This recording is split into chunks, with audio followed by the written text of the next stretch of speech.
हे कानबाईचे स्थापना करण्याच्या 1 महिना पहिले आम्हाला तयारी करावी लागते. हां. तर हे पहिले 3 दिवस आम्हाच्या पहिले रोट असतात.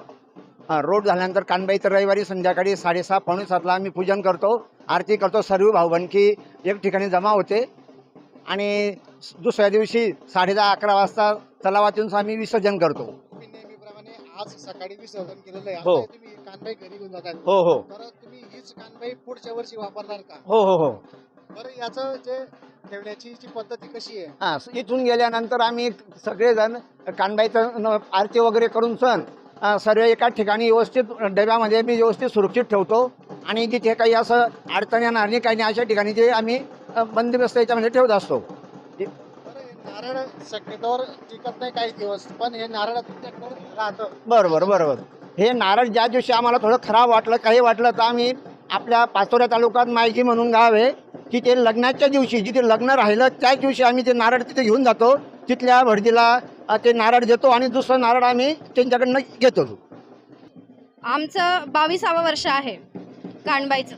आणि याची पारंपरिक पद्धत काय आहे? कशामुळे चाललं गेलं जातं? हा उत्सव पूर्वजांनी सुरू केलेला आहे आपल्या भाऊबंदकीसाठी. या निमित्ताने जे बाहेरगावी कामासाठी गेलेले आहे सर्व भाऊबंद एकत्र येतात.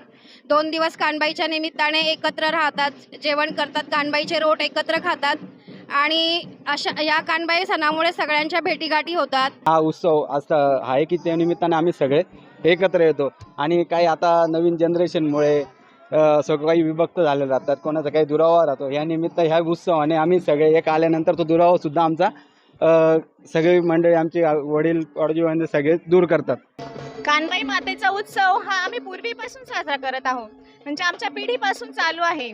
हा उत्सव 3 दिवसाचा असतो. कानबाई माता म्हणजे एक पार्वती मातेचं रूप आहे. पार्वती माता आणि रुक्मिणी माता ही देवी, म्हणजे आपण देवीला जातो तर ही या 3 दिवसात देवी आपल्या घरी येते, म्हणून आपण हिची मनोभावे पूजा करतो.